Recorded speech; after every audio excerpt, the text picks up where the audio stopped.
Welcome back to my channel Indian teaching school. हम लोग NCERT series में 6 class की ज्योग्राफी कर रहे हैं। तो हम इससे पहले 2 चैप्टर कर चुके हैं। आज करेंगे चैप्टर नंबर 3 जिसका नाम है पृथ्वी की गतियाँ।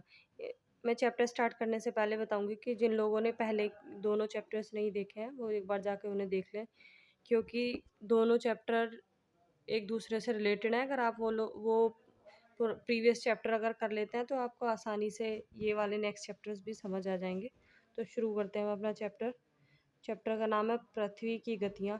इससे पहले हम पढ़ चुके हैं, अपने ग्रह के बारे में देख चुके हैं, एनवायरनमेंट में देख सके, अक्षांश देशांतर देख चुके हैं और हम अपने अर्थ के बारे में देख चुके हैं। आज हमें पृथ्वी की गतियों के बारे में जो शुरू करेंगे। तो इसमें पृथ्वी 2 प्रकार से गति करती है। जो इसमें पहला फैक्ट दिया गया है वह है पृथ्वी गति 2 प्रकार से करती है, घूर्णन एवं परिक्रमण। तो मैं पहले दोनों के बीच आपको डिफरेंस बता देती हूँ। घूर्णन होता है कि पृथ्वी जो अपने अक्ष पर घूमती है, और परिक्रमण होता है कि जब पृथ्वी सूर्य के चारों तरफ चक्कर लगाकर वो अपना कंप्लीट करती है, अपनी उसकी परिक्रमा पूरी करती है, उसे परिक्रमण कहलाते हैं। और जो अपने ही अक्ष पर घूमती है उसे घूर्णन कहते हैं। पृथ्वी अपने अक्ष पर घूमना घूर्णन कहलाता है, वही इसमें एक्सप्लेन किया हुआ है नीचे। अब आगे बताया गया है पृथ्वी का अक्ष एक काल्पनिक रेखा है जो किसी अक्षीय सतह से 66.5 का कोण बनाती है। वह समतल जो कक्ष के द्वारा बनाया जाता है उसे समतल्य कक्ष या कक्षीय समतल कहा जाता है। अब इसमें जो बताया गया है मैं आगे आपको इस डायग्राम के मदद से समझा दूंगी। ये हमारा जो पृथ्वी का जो दिखाया गया है, ये हमारी गोल गोल जो हमारी पृथ्वी दिखाई गई है, और ये उसका उत्तरी ध्रुव है और ये इसका दक्षिणी ध्रुव है यहाँ से। और ये जो पृथ्वी 23.5 डिग्री अपने अक्ष पर झुकी हुई है।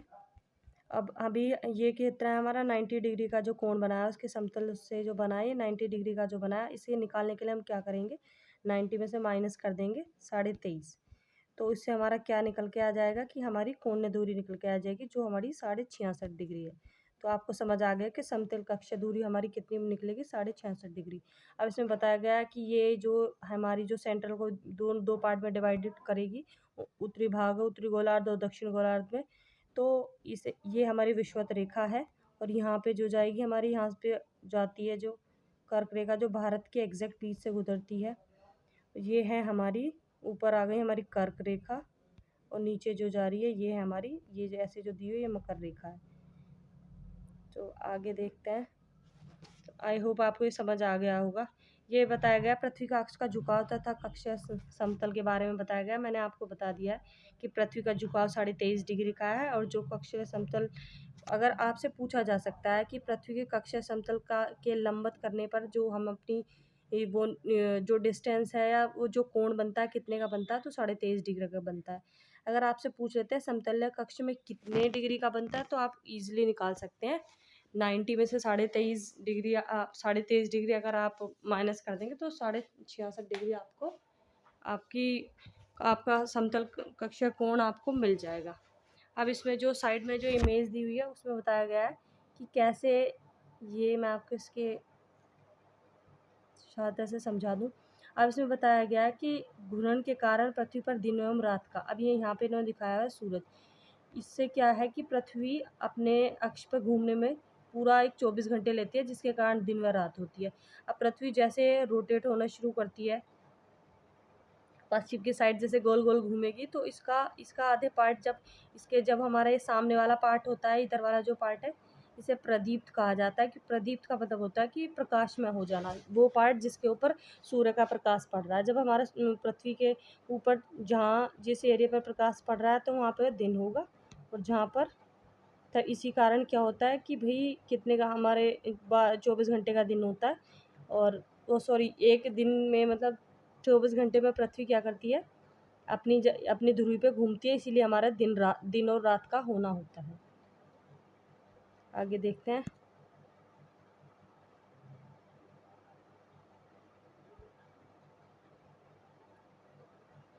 आगे दिखाया गया है,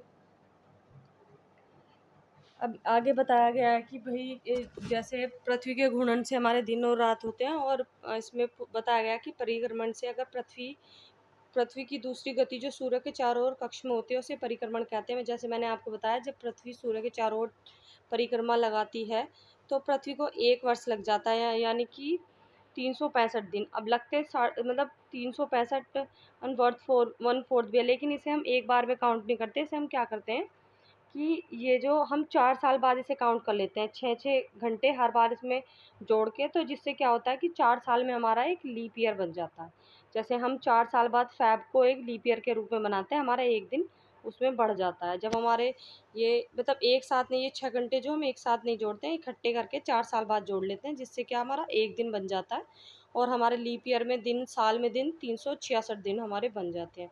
अब मैं इसकी हेल्प से तुम्हें समझाऊँगी। जैसे इसमें बताया गया है कि ये सेंटर में हमारा सूर्य दिया हुआ है और इसमें पृथ्वी की गतियाँ दिखाई हुई हैं कि पृथ्वी कैसे सूर्य की परिक्रमा करती है। अब हम सबसे पहले यहाँ पे देख लेते हैं। पहले ये देखते हैं यहाँ से। यहाँ पे जो दिखाया गया है, इसमें क्या दिखाया गया है कि आपके जो उत्तरी गोलार्ध है उसके ऊपर इस टाइम क्या है, सबसे ज़्यादा जो सूर्य का प्रकाश है सबसे ज़्यादा इस इधर पड़ रहा है, ये रहा। तो उत्तरी, जब हमारे उत्तरी गोलार्ध के ऊपर पड़ेगा तो ये साफ सा हो जाता है कि दक्षिण गोलार्ध में हमारे प्रकाश नहीं पहुंच पाता। इससे क्या होता है कि दक्षिण गोलार्ध में उस टाइम पे, अगर उत्तरी गोलार्ध में हमारे यहाँ पर ग्रीष्म ऋतु चल रही है, मतलब गर्मी का मौसम चल रहा है, तो दक्षिण में डेफिनेटली शीत ऋतु होगी। और इसमें इन्होंने दिखाया हुआ है, जैसे उत्तरी आयांत का नाम दिया हुआ है, तो मैं आपको मतलब ईजी हो जाए अपनी लैंग्वेज में इसलिए बता रही हूँ कि आसानी से समझ आ जाए। उत्तरी आयांत, जो उत्तरी गोलार्ध वाला जो एरिया, इस टाइम क्या है कि सूर्य का प्रकाश डायरेक्ट वहाँ पे पड़ रहा है और वहाँ पे दिन है। तो इससे क्या होता है, यहाँ पे जो दिन है लंबे होते हैं और रात जो होती है छोटी हो जाती हैं। क्यों कहते हैं ना कि अब दिन लंबे होने लगेंगे गर्मी में, तो वही है कि जब वो यहाँ पे सूरज का प्रकाश ज़्यादा पड़ेगा तो दिन लंबे होंगे। ऐसे दक्षिण में क्या है, क्योंकि सूर्य डायरेक्ट पहुँच नहीं पा रहा है, वहाँ पे क्या होगा कि सर्दियाँ चल रही होंगी और सर्दियों में क्या होता है कि जो दिन होते हैं वो छोटे होते हैं, रातें उसमें लंबी हो जाती है। इसके ठीक अपोजिट ये होता है। इसमें क्या होता है कि दक्षिणी गोलार्ध पर आपका सूर्य जो है वो डायरेक्ट मतलब पड़ रहा होता है। इस टाइम यहाँ पे क्या होता है, दक्षिण गोलार्ध में ज़्यादा मतलब यहाँ पे ग्रीष्म ऋतु होती है और उत्तरी गोलार्ध में ठंड होती है, और इसका ये टाइम दिया हुआ है 22 दिसंबर, और यहाँ पे साथ ही साथ टाइम दिया हुआ है 21 जून। अब तो 21 जून में क्या होता है, उत्तरी गोलार्ध में वही मतलब गर्मी बिल्कुल पीक पे होती है, और यहाँ पे जब हम यहाँ 22 दिसंबर में आ जाते हैं तो जो दक्षिण में जो, जैसे मान लो ऑस्ट्रेलिया हमारा दक्षिण उसमें पड़ता है, महाद्वीपों में आता है, तो दक्षिण में क्या होता है कि जब ऑस्ट्रेलिया, हमारे यहाँ 22 दिसंबर के टाइम ठंड पड़ रही होती है, लेकिन वहाँ पे उसका अपोजिट होता है गर्मी, क्योंकि वो दक्षिण में स्थित है। इसलिए ऑस्ट्रेलिया में जो क्रिसमस पार्टी होती है वो गर्मी के दिनों में बनाई जाती है। अब आई होप आपको ये दोनों समझ आ गए होंगे। और अब इसके बाद यहाँ पे बताया गया कि अब ये जो परिक्रमण शुरू होता है, आगे जाके क्या हो गया, यहाँ पे जो दिखाया गया है उत्तरी ध्रुव और दक्षिणी ध्रुव में। अब यहाँ क्या क्या है कि सूरज इस टाइम विषुवत रेखा पे पड़ता है, सेंटर में, सबसे ज़्यादा सेंटर में पड़ता है, और जो उत्तरी ध्रुव है मतलब यहाँ पे बहुत हल्का हल्का पड़ता है, बहुत लाइट, इसलिए यहाँ पे उस टाइम पे वसंत ऋतु होते हैं उत्तरी एरिया में। जो उत्तरी ध्रुव के जो जैसे इंडिया है हमारा उत्तरी ध्रुव के अंदर आता है, तो हमारे यहाँ पे 21 मार्च में क्या होता है, वसंत ऋतु का रहता है। लेकिन दक्षिण में क्या होता है, यहाँ डायरेक्ट तो पड़ रही होते हैं विषुवत रेखा पर, लेकिन हल्की हल्की हमारी उत्तरी गोलार्ध में भी आते हैं, और जो दक्षिण, जो हमारा दक्षिण ध्रुव है वहाँ पे बिल्कुल नहीं पहुँच पाती, इसलिए वहाँ पर जो सर्द ऋतु होती है मतलब ठंड के दिन चल रहे होते हैं। इसके अपोजिट यहाँ पे ऐसा होता है कि इस टाइम दक्षिणी गोलार्ध जो होता है, क्योंकि पृथ्वी रोटेट कर रही होती है, और साथ साथ क्या है कि भाई अब उसका परिक्रमण चल रहा है, तो इस जगह आने के बाद पृथ्वी का क्या होता है कि जो दक्षिण वाला विषुवत रेखा पर पड़ रही होती है, यहाँ पे भी सेम जैसे ऊपर पड़ रही है, जो डायरेक्ट जो सन होता है विषुवत रेखा पर पड़ रहा होता है। लेकिन इसमें क्या होता है, जैसे हल्की हल्की उत्तरी गोलार्ध में पड़ रही थी उधर 21 मार्च को, और यहाँ पे जो 23 सितंबर में इस टाइम क्या होता है कि यहाँ हल्की हल्की दक्षिणी गोलार्ध में पड़ रही थी, अभी ऊपर पड़ रही थी उत्तरी गोलार्ध में। तो यहाँ पे जो वसंत ऋतु होगी 23 सितंबर को हो गई दक्षिणी जो अयांत है, और जो उत्तरी अयांत है वहाँ पे जो मतलब वसंत ऋतु होगी वो 21 मार्च के आसपास होगी। आई होप आपको समझ आ गया होगा। अब आगे देखते हैं, मैं दोबारा से एक बार रिपीट कर दूं, ये हमारा बीच में सन है और ये हमारी पृथ्वी की लोकेशन दी हुई है, और कि कैसे कैसे आपकी ऋतुएं बदलती हैं हमने सबसे पहले देखा था उत्तरी आयांत जो 21 जून को, कि उत्तरी आयांत में सबसे ज़्यादा सूर्य का प्रकाश पड़ रहा होता है, इसलिए सबसे ज़्यादा लंबे दिन और नाइट होते हैं। इस टाइम गर्मी हमारे सबसे ज़्यादा इसलिए होती है क्योंकि सूर्य का प्रकाश सबसे ज़्यादा मिलता है, और दक्षिण आयांत में सूर्य का प्रकाश नहीं पहुँच पाने के कारण सर्द ऋतु हो रही होती है। फिर ठीक इसके अपोजिट अब जो शीत ऋतु वाला आता है, ये जो 22 दिसंबर में हमारे यहाँ पे क्या है, ठंड पड़नी शुरू हो जाती है। जो दक्षिणी गोलार्ध है वहाँ पे आपकी गर्मी पड़नी शुरू हो जाती है। ये टाइम होता है हमारा 22 दिसंबर का।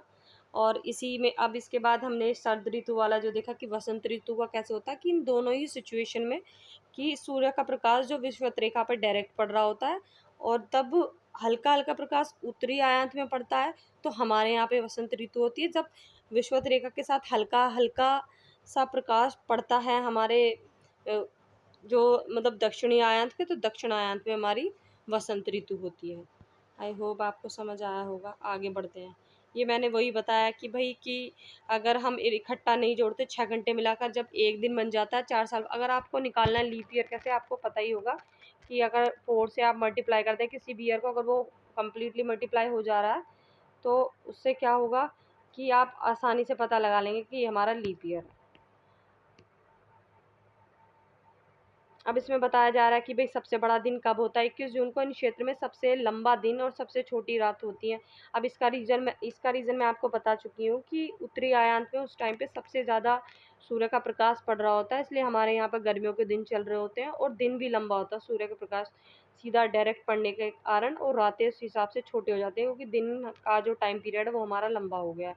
अब आगे बताया जा रहा है कि 22 दिसंबर को दक्षिणी ध्रुव के सूर्य की ओर झुके होने के कारण मकर रेखा पर सूर्य की किरणें सीधे पड़ती हैं।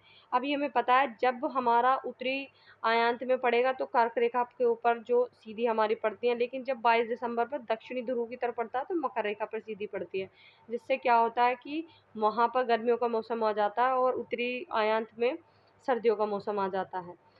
अब इसमें आगे देखते हैं। सूर्य की किरणें मकर रेखा पर लंबवत पड़ती हैं, इसलिए दक्षिण गोलार्ध में बहुत बड़े भाग प्रकाशित रहता है, इसलिए दक्षिण गोलार्ध में लंबे दिन तथा छोटी रातें वाली ग्रीष्म ऋतु होती है।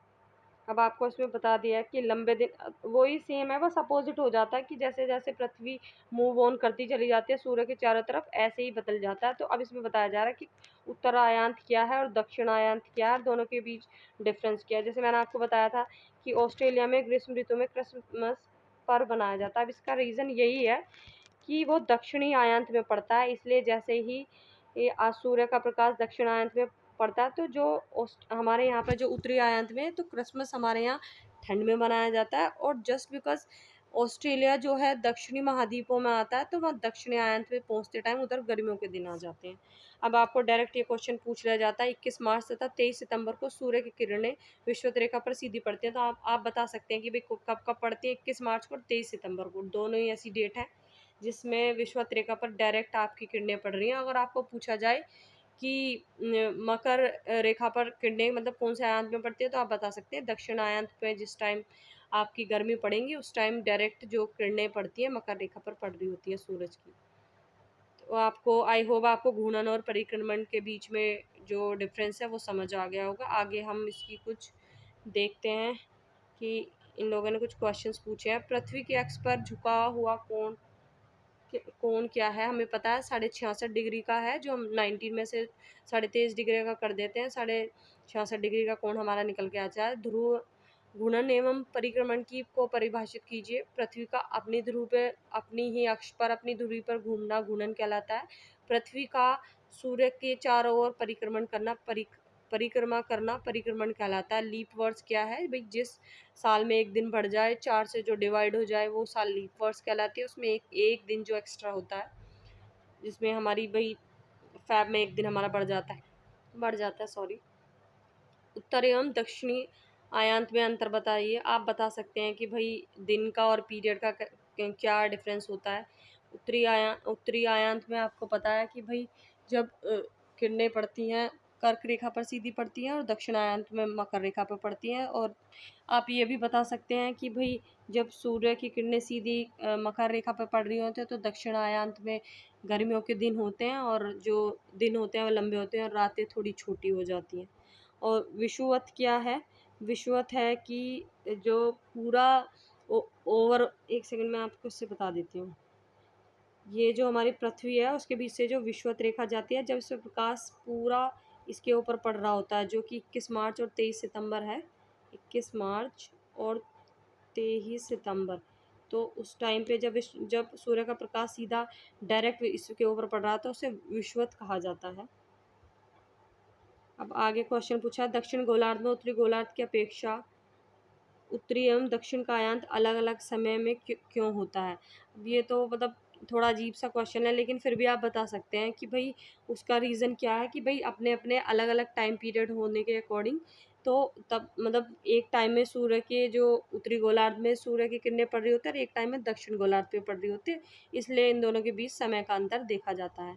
ध्रुव पर लगभग 6 महीने का दिन तथा 6 महीने की रात की होती है। वो सीधा बात है कि जैसे हमारा ये हमारी पृथ्वी है और पृथ्वी के ये मैंने बीच में दृष्टांत दे दी, सॉरी, ये हमारी पृथ्वी है और पृथ्वी में 6 महीने के दिन, और ये हमारा उत्तरी गोलार्ध हो गया, दक्षिण गोलार्ध हो गया यहाँ पे। अब ये हमारा सूर्य हो गया, तो सूर्य की किरणें यहाँ अगर हमारे यहाँ पड़ रही होती हैं तो यहाँ पे दिन हो जाता है, फिर यहाँ पे 6 महीने के लिए रात होती है। जब 6 महीने के लिए यहाँ पड़ती है किरणें, तो 6 महीने के लिए दक्षिणी ध्रुव पे। आई होप आपको समझ आ गया होगा कि ऐसे होता है कि 6 महीने के लिए एक ध्रुव के ऊपर सूर्य का प्रकाश पड़ता है, 6 महीने के लिए एक ध्रुव के ऊपर प्रकाश पड़ता है, इसलिए 6 महीने के दिन और 6 महीने की रातें होती हैं। आगे देखते हैं, पृथ्वी की सूर्य के चारों ओर की गति को क्या कहते हैं। जब पृथ्वी सूर्य के चारों ओर गति करती है या परिक्रमण करती है, परिक्रमा करती है, उसे परिक्रमण कहते हैं। सूर्य की सीधी किरणें विषुवत वृत्त पर किस दिन पड़ती हैं। 21 जून को पड़ती हैं, ये आपने इसमें गलत लगाया हुआ है। 21 मार्च को हमारी डायरेक्ट पड़ती हैं, 21 मार्च को पड़ती हैं, और 23 को कह सकते हैं कि आप 23 सितंबर को हमारी डायरेक्ट पड़ती हैं। वो ऑप्शन में नहीं, इसलिए हम 21 मार्च चूज़ करेंगे। नेक्स्ट क्वेश्चन है, गर्मी में क्रिसमस का पर्व कहाँ मनाया जाता है। ऑस्ट्रेलिया में मनाया जाता है।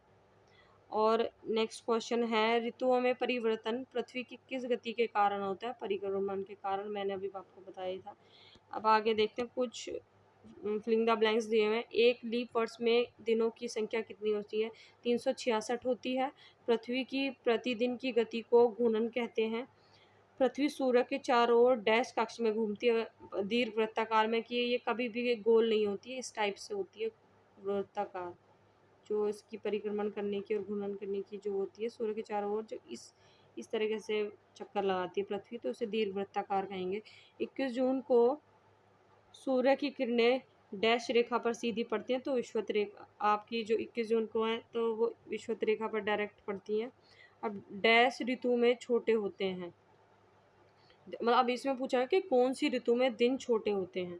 तो शीत ऋतु, जब ठंड होती है तो हमारे दिन छोटे होते हैं। तो गाइज आज के लिए चैप्टर यहाँ पे ख़त्म होता है। मिलेंगे नेक्स्ट वीडियो में, जिसमें हम चैप्टर नंबर 4 करेंगे। आई होप आपको ये वीडियो पसंद आया होगा। अगर आपको वीडियो पसंद आया तो प्लीज़ लाइक कीजिए, कमेंट कीजिए, सब्सक्राइब कीजिए। Thank you.